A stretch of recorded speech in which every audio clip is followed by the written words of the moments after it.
Now we realize Meek Mill is as 50 says, a special type of stupid. Like literally, anybody could have defeated him. Drake. All right, we got Big Ak, who is basically blaming the failure of Drake in this Kendrick Lamar beef on Meek Mill. He's saying that Drake lost to Kendrick because of Meek. Let's see what he had to say. Make sure y'all like the video and subscribe. Meek Mill, as I said, shout out to my man, Cat Williams, man. 2024 is a year. Everything will definitely be revealed. I'm going to be honest with you. What we're seeing even with Drake and Kendrick, it's Meek Mill's fault. I think. Hold on. This is crazy. Wait. That's a crazy take. I don't get the claim. No. I'm going to tell you why. I'm going to tell you why. Because defeating Meek Mill in that type of way. By the way, Drake was the underdog into that beef. Oh, I see where you're going. Oh. Everyone said It's the ego, the pride. Who was the first person to say that about Drake in this beef? Never gave up. okay. This is the guy who used to have nappy braids on the corner, battle rapping. He grew up battle rapping. You grew up on the grassy. You're not going to beat him. Drake knocks him out. Right? Yeah. So now it's giving Drake a level of confidence to say, yo, I'm defeating the battlers of the battlers. These guys really don't want to see me. It's inflating your... Now we realize Meek Mill is as 50 says, a special type of stupid. Like literally, anybody could have defeated him. I defeated him on Twitter. He just blocked me. You know what I mean? Like, the guy's so dumb. He's one of the few people that you're like, maybe we gave Drake too much credit for beating this guy. This guy beat himself. By the way, y'all got to remember back then, Meek Mill was considered the nigga who was on the block battle rapping niggas. He was the kid on the street with the nappy braids. He could take out anybody. So it was Drake's first real test. Like, you know what I mean? It's just, that's how dumb he is. Like, put it like this.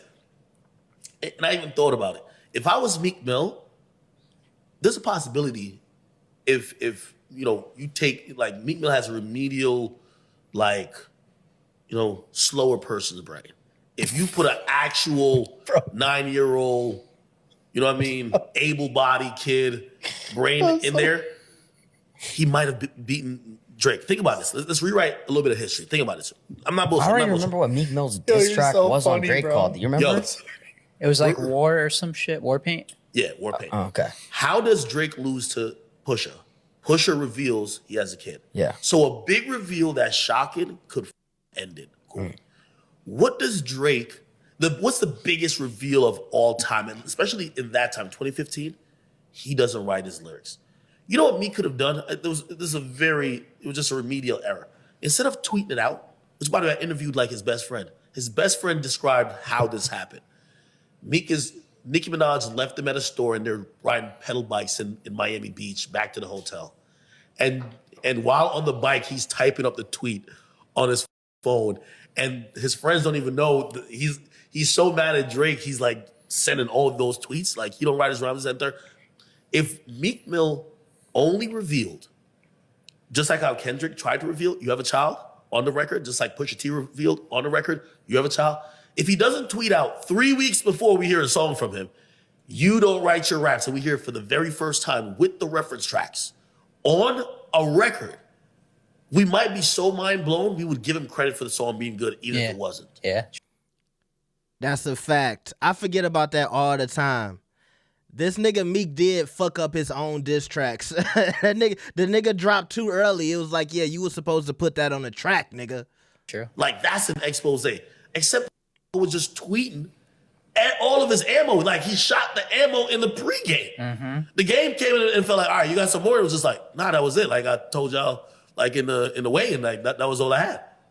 So if you're not that dumb and you understand the art of timing, and also you being a little bit more shrewd, I think he could possibly have kept up with Drake a little bit better. Even though back to back is still a knockout punch. Yeah. But still, it's a less effective, because you would have lines like, yo, I waited 4 days, the way I laugh. Also, I also think that it's one of the beefs where having a public girlfriend, you know what I've always thought about Drake? Him not having a girlfriend that you could claim him to, right? It's no target. Look how they do Logan Paul. Look what Dylan did Logan Paul. Like, just get at your girl. It's a target. Yeah. The closest thing after that with It's Drake is easiest. the baby mama, but he doesn't have a constant chick on his arm that you could be like, yo, we all She was a slut. She was just none of that, right? Meek was dating Nicki Minaj, and even though that's a W, when you're fighting with another man and they could just look at you and be like, "Yo, you're stealing out of her purse because you're wildly unsuccessful compared to her," it's like it's belittling of a man. So if he's not with Nicki, all that, he's at a world tour, your girl tour, and all the lines that kind of belittles him, that doesn't work. If he reveals on the track the ghost writing shit, that's more effective. And who knows, could be a different battle, but he's a special type of stuff. Now, first off, that was Ak on the Full Send podcast. And I was just thinking about how professional Ak was sounding while he was retelling some of the highlights from the Drake and Meek Mill beef. And it's a different Ak between Ak on his own platform and then Ak going to visit another big platform. And I think that's important for creators to make sure when they are introducing themselves to another audience, especially let's say a mainstream, hell, a Caucasian audience, that you don't want to come off too ignorant per se, right? It's nothing wrong with showing people, hey, I'm black, I'm into hip hop and all that other stuff, but I think it's good for black content creators to represent themselves the right way in front of that audience, right? So shout out to Ak for that. But damn, looking back at that Meek Mill and Drake beef, I just felt like that was a really prevalent point. Meek did fuck himself up. So getting to, can we blame Meek for the Drake defeat? I will say yes. We keep talking about it was Drake's ego. And in a minute, I'll get into why Drake's ego was so inflated or how we could tell his ego was inflated, because when you think about the song choices and when Drake finally wanted to rap, it was all ego. And see, even when it comes to Pusha T, I still feel like Drake's diss track towards Pusha T was harder and better than Pusha T talking about Adonis. I get that was a big revelation for a lot of people, but looking back, I really felt like Drake, he broke down Pusha T.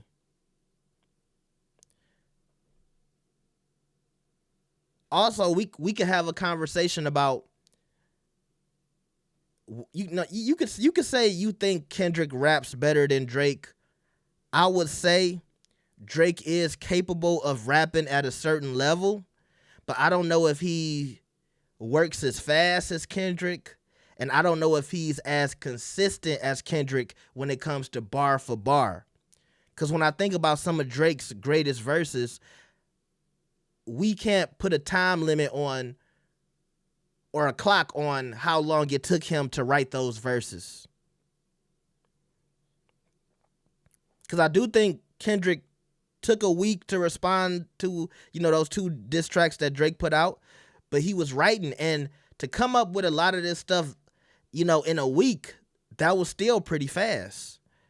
Then when you put the spotlight on Drake and he has to respond, what he's returning with, I don't think it was good enough. And maybe he should have took some more time. Maybe he shouldn't have, gave into the clock that Akademiks was putting up saying, hey, you got to respond. But that brings me back to the ego. And when I look back on this beef between Drake and Kendrick, I think about a few pivotal points. Number one, I think about Euphoria, when Kendrick was warning Drake. I also started breaking down tracks. I felt like the only track that Drake actually was able to lyrically rap with Kendrick was on the tailor-made freestyle. I know a lot of people don't give it credit because of the AI, but bar for bar, those were the best bars that we got from Drake within the whole beef. Then I think about Joe Budden saying, I've been telling Drake to rap and he don't want to rap. And I had to go back to that and say, damn, you right, because Drake never really rapped. He only rapped one time on Tailor Made Freestyle. The rest of the time, he was playing around. Then when you get to the Heart Part 6, I can't even give him credit for rapping on that because it's almost like an apology record. And it was a little too late. So by the time we get to Not Like Us, I feel like Kendrick had already won after Meet the Grams. Because Meet the Grams totally shut down Family Matters. And so I started like putting records together. So I'm like, you could kind of compare Family Matters to Not Like Us as far as the content. I don't think Kendrick was really trying that hard bar for bar, even though he managed to give us a whole history lesson on one verse. Like, let me get y'all this. We was once slaves. I was like, yo, like Kendrick was still being Kendrick on that track. But as we know, that was a more fun track. But when it comes to Meet the Grams, Euphoria, 616 in LA, Drake only had one song to me lyrically that could even compete with those three songs. So like I said, when Meet the Grams comes out 20 minutes after Family Matters, the beef was, it was over. Because the way we was defeated as Drake fans, it was crazy. But I just keep having all of these thoughts about this beef. Then it takes me back to what Dame Dash said the other day, and he said this was the greatest rap beef we've ever seen. And I definitely think the amount of eyes that were on this beef were record breaking. I don't even think that many people was paying attention to the Tupac and Biggie beef as people were paying attention to this beef. And I know that sounds crazy, and obviously social media wasn't around back then, so I think just the advent of social media would make my statement correct. But, you know, still, like, I think we can have an argument about the impact of the Biggie and Tupac beef. I think the impact of that beef will last, you know, another 100 years. But I just think as far as popularity, how many people was paying attention, this beef has that Tupac and Biggie beef beat. Just when it comes to just, like I said, the eyeballs that were on the beef, right? But, yeah, it's hard for me to even get back into the Meek and Drake thing. But obviously, yeah, Meek has made some mistakes. We talked about that in another video. But let me know what y'all think about this. Like the video and subscribe. Hey, nigga, donate. Hit the super chat. Scan the PayPal. Hit the Cash App. Thank you. Have a blessed day.